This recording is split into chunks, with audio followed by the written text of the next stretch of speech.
G'day guys, just wanted to show you guys what I'm doing with a cheap version of a solar battery controller. So what I'm building here will take sunlight and turn it into 12 volts DC, which I will then use to trickle charge batteries that aren't used. So if someone's FIFO, fly in fly out, or they walk to work and don't use their car much at all, this might be something that interests you, or whatever your reason is, or you got a lawnmower at home, a ride-on that you only use once a month.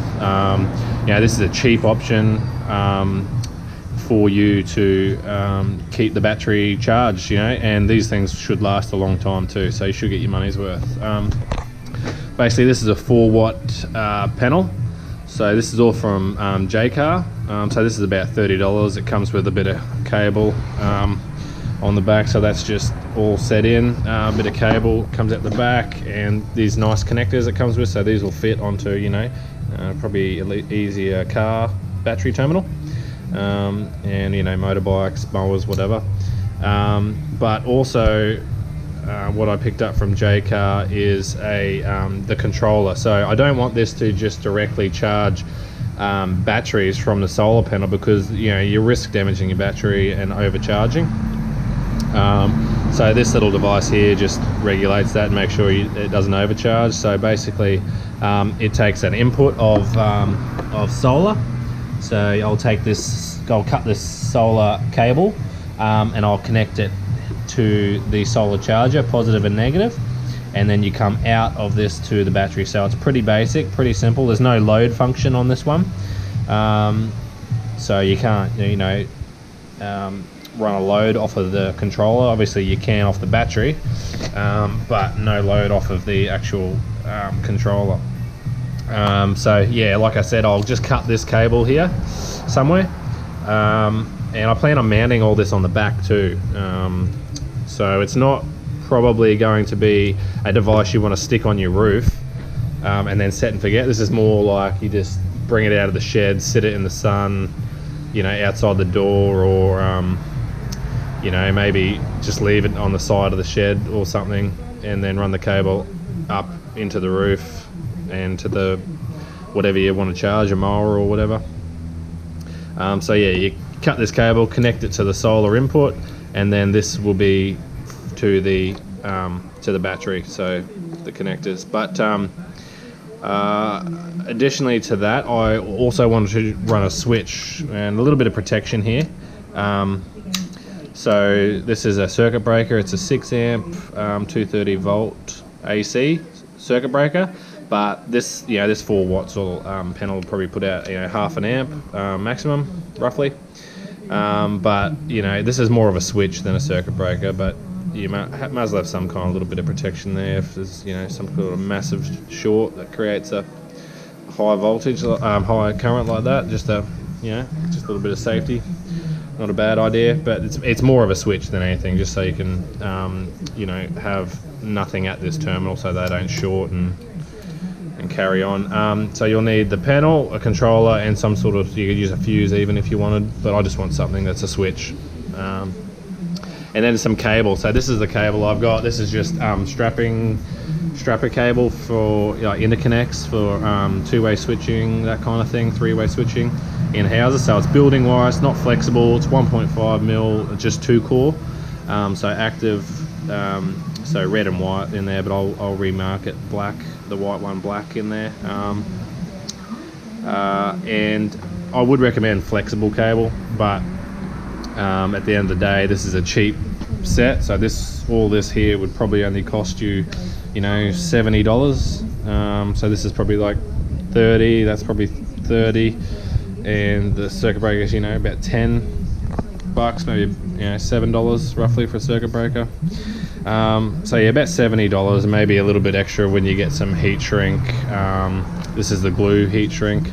But yeah, like I said, I would recommend flexible cable if you've got it, but this is the cheap version, and sometimes you've got to make compromises on cheap things. It's not perfect, but yeah, I'll show you how I build it, and obviously you can do whatever you like, but this is just how I'm doing it, a cheap version. I'm going to mount it all on the back, just with like Sikaflex, or but I've got silicon, so I'm just going to use silicon, but like Sikaflex or something's probably better. But anyway, I'll show you how I do it. What we want to do now is get our cable length a little more accurate, so I just want to show you a couple of things. So I just run it a little bit to the side just to give me some extra if I ever want to do anything different. But first of all, I want to put some heat shrink on to cover this bit up here, so just to make that look a little bit neater. So we slide that through first before we do any connections, obviously, otherwise we can't get it on. And then you'll notice that the negative needs to be a little bit longer. So when you solder it all up, it's going to be something like that. Negative, negative, and then red to positive. So you need to be a little bit careful there as to getting the length right. So my red's a little bit shorter than the black, and also when you're stripping cable, you want to be careful not to take any strands off. So all you do is just pinch down on it and then use your thumb against the plier and pull. That's it, and that's how you just strip a cable. Okay, so that's that. Now I'm going to go and connect them to these, and I'll show you how to solder. Okay, so now we've got a heat shrink on where we need it, and we're just connecting these in line, so positive to positive, negative to negative, and we just twist them together.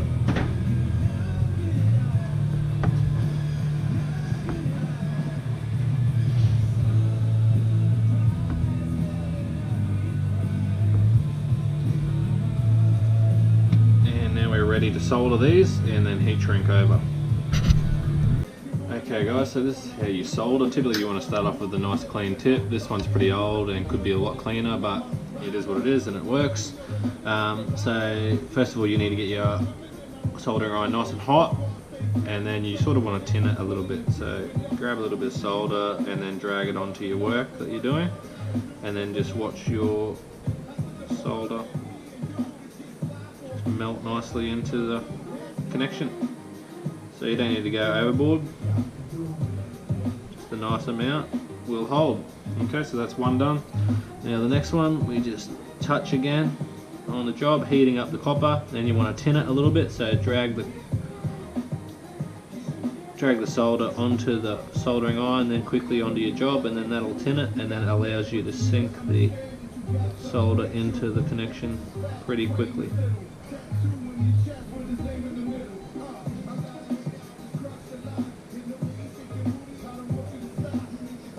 So no need to put too much on there. Okay, and that's it. So now we are ready to heat shrink. So grab our heat gun.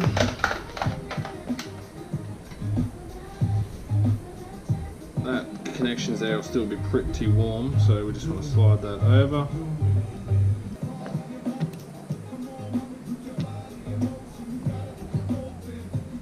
And then this one as well, up to over there.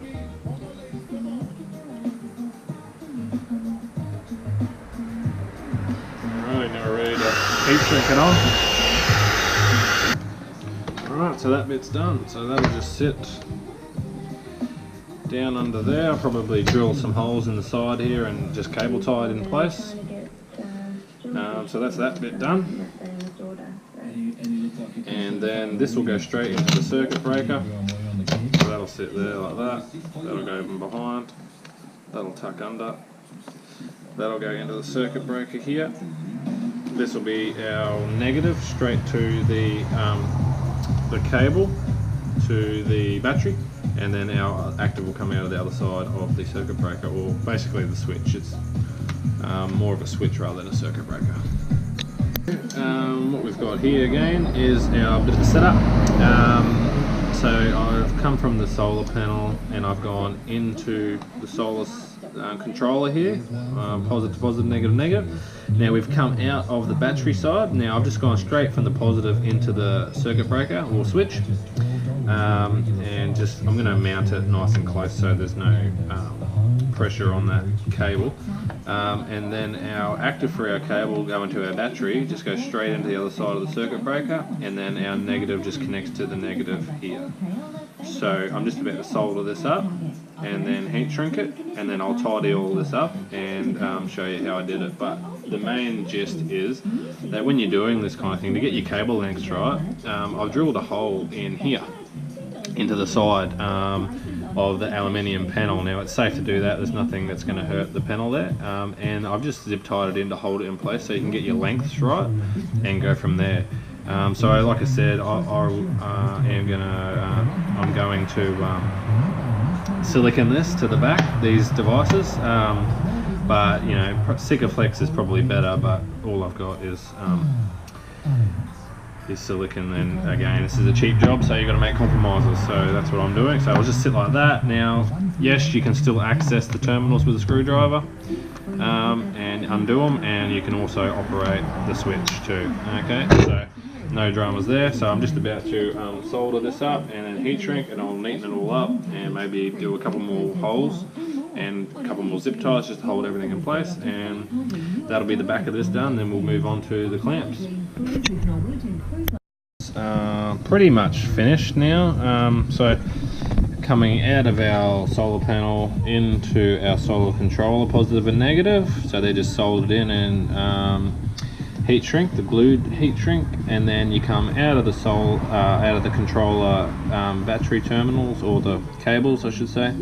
One's a negative, so that just goes straight to the negative cable that's going to the terminals on the battery that you want to charge, and then I've run the positive through a switch slash little 6 amp circuit breaker. So this is acting as a switch, on off switch, and also a circuit breaker, so you can operate it on the flat there, on off, and then you can also you know, get to the terminals with a screwdriver. But I'm going to silicon this down now so these don't move at all, so they're you know, permanently so they're permanently there. And as you can see, you know, there's no pressure on any of the cables, there's all nice little loops. If anyone pulls this cable here, it's going to go take the pressure here onto the cable ties, not the connections. So I've drilled 3 little 5mm holes into this little edge here, so you can see one's here, one's here, one's here, so just to clamp things down. And now we'll go do the connector ends for the battery side. Okay, so what we're doing now is we've got our cable ready. So this is our other end. We've just stripped it back a fair way so you can get the you know, connectors onto terminals of a battery. I've also gone ahead and heat shrunk this end here, just so it's nice and neat. And then I've gone ahead and put on the so these come off, and you obviously need to put them on the cable before you solder it, so then you can slip it on back on. So that's what these two are here, the red and the black. Now I know this is a white cable.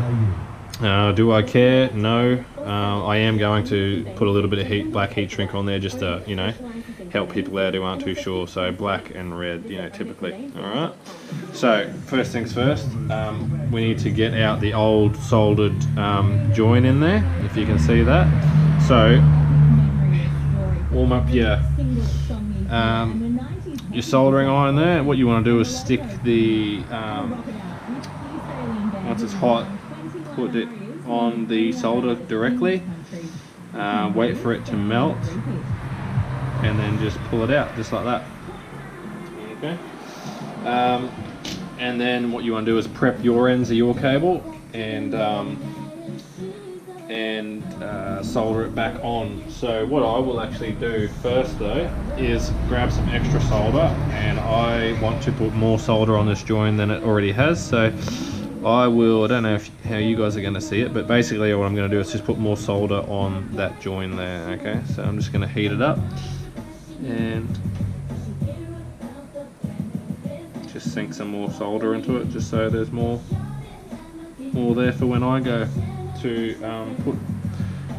the negative on that one, and then same for the positive. I'm just going to put a bit more solder where there was some already. So you just heat it up and then just add to it.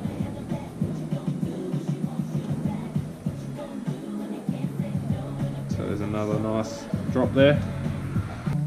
Now I've got the cable ready, so heat shrink's on, these two covers that go over the end of the clamps are on, and now I have got my extra bit of solder in there which I'm going to heat up and then just sink the corresponding cable up to. So tuck one out of the way.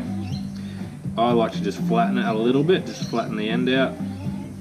Now we just want to sit it under the soldering iron and then just heat it up and then wait for it to sink down into it.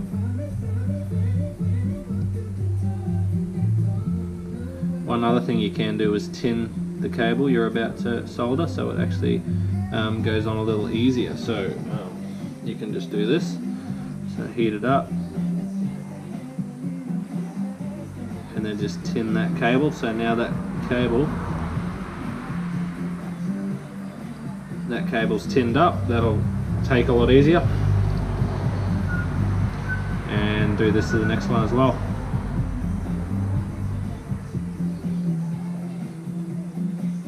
So that cable is now tinned up as well. So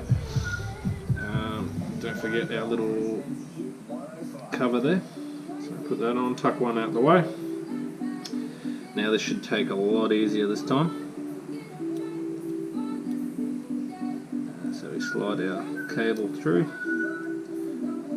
and then we just want to heat it up. Not sure if you can see that there, but just heating that up and just sinking that into the solder and then just hold it, wait for it to take.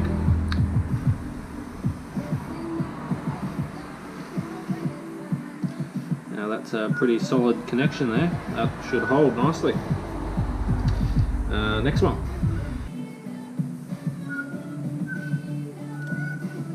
Same thing, just poke it through where it needs to go and then just heat it up.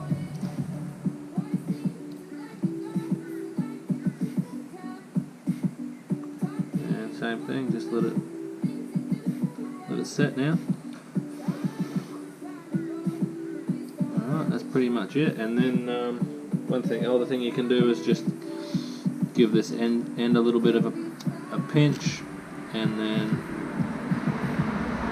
clamp it down. That's basically it. And that should hold it nicely. And then the other one.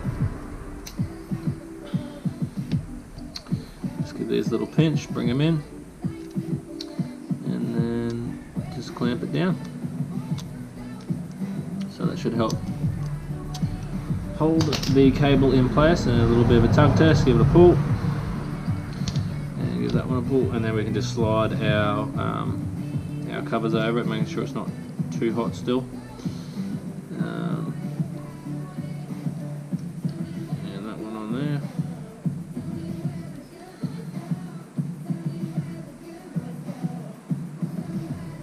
And then basically that's it. Our clamps are good to go. I'm just going to heat shrink that black onto up a bit higher just to help identify the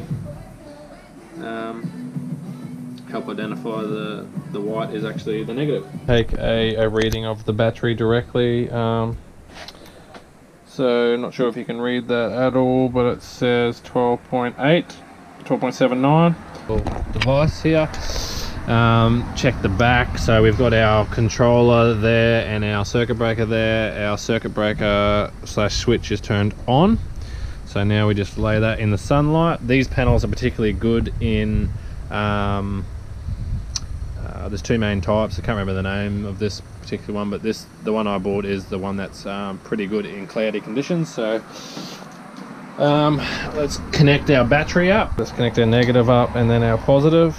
Okay, so that should be charging the battery now, and we should, all going well, be able to see the battery actually increasing. So that's 12.84, so it was 12.79 before.